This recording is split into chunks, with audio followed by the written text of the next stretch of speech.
Hey everyone, this is Brian. I'm doing a video response for Muskoka Card Collector, way up there in the great north of Canada. If you haven't checked his site out, it's pretty cool. I don't know a lot about hockey. He does a lot of hockey cards, but I'm fascinated with the knowledge he has on hockey, and I really like these newer hockey cards, the color and the way they look. And he's got a background on all his videos pretty much where he goes somewhere to show the cards, and that's always really nice to see too. But anyways, he wanted us to do a video response for his 250 subscriber and basically he wanted us to talk about a few items in our collection with some stories to them. So I picked out 3 items here. One of them I think I've shown before, the stand Musial, but we'll get into that. But anyways, this first item is Major League Baseball, as everyone could see, but it was the only foul ball I've ever caught in all the games that I've gone to, and which hasn't been too many, but it was up in Fulton County Stadium, up where the Braves play, and this was back when I was in travel league ball myself, and went up there to watch a Braves game back when they were not really too good. They weren't really setting the world on fire, so to speak. But anyways, it was before the Maddocks and the Glavins and all that. But they had a guy on there named Ronnie Gant, and he hit a couple foul balls up behind home plate on the first base side. And as empty as the stadium was, it was pretty easy to get foul balls that day. So I was pretty psyched to get a foul ball from that game, and I still got it to this day. And you can see it's a little rough around the edges where, you know, it's been in play a little bit. But anyways, that's that item with baseball. And sticking with baseball, the next item I have here is the Stan Musial autograph. As most of you know, I'm a big Cardinals fan, and used to go to a lot of their spring training games over in St. Pete. And in '85, I went there with the wife, and we sat up in the seats there, and I just happened to glance down in the box seats, and I recognized Stan Musial sitting down there with his wife down in the box seats on the first base side. Yep. And told my wife, I said, man, that's Hall of Famer Stan Musial.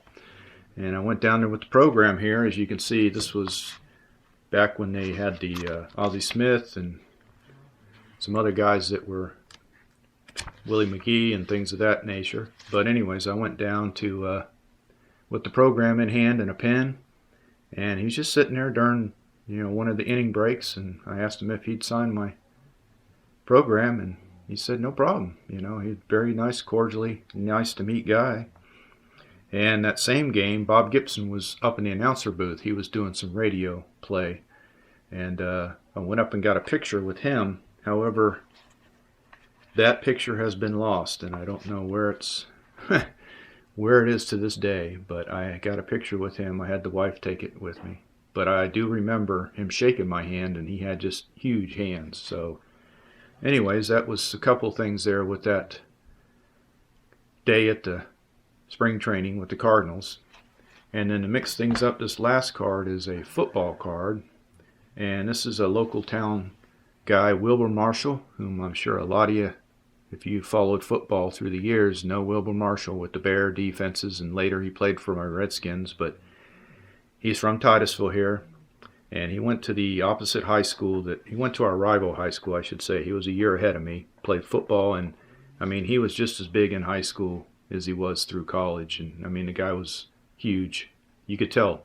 He just stood out. You knew he was going to do something big, and he played the same year as Chris Collinsworth, so you can imagine their team was pretty good. Astronaut High School is the name of the high school. But anyways, after his playing days, he moved back to Titusville and found a couple of places to live, as well as he has some other homes. But anyways, my wife did accounting work, and she would do people's taxes at this place in Titusville. So one day, lo and behold, Wilbur Marshall walked in with his mom and asked for this company to do the taxes. And she gave my wife this football card. And she brought it home, and I said, wow, that is pretty awesome of him to do that. And I said, is he coming back? And she said, yeah, he'll be back to pick up the tax return. And I said, well, when he does, have him sign it. And that's what she did. So if you can kind of see there across his uniform there, he signed it for me as well. And this was back in 1990 when he was with the Redskins. He had those great years with Chicago. But anyways, he signed it, and the wife brought it home, and it's been in the top loader ever since. So I just wanted to give those three things a little info on those for Muskoka, and I'll leave a link down to his channel as well. And like I said, he's he does other sports, but he does primarily hockey, which I have been finding very, very interesting. And I've also picked up a couple packs, and probably in the next week or two I might do an actual hockey break pack. So he's inspiring me to collect some hockey, long story short. But anyways, check him out, give him a sub and a like, and even enter the contest if you can. But anyways, thanks for watching, and as I always say, collect like you're a kid.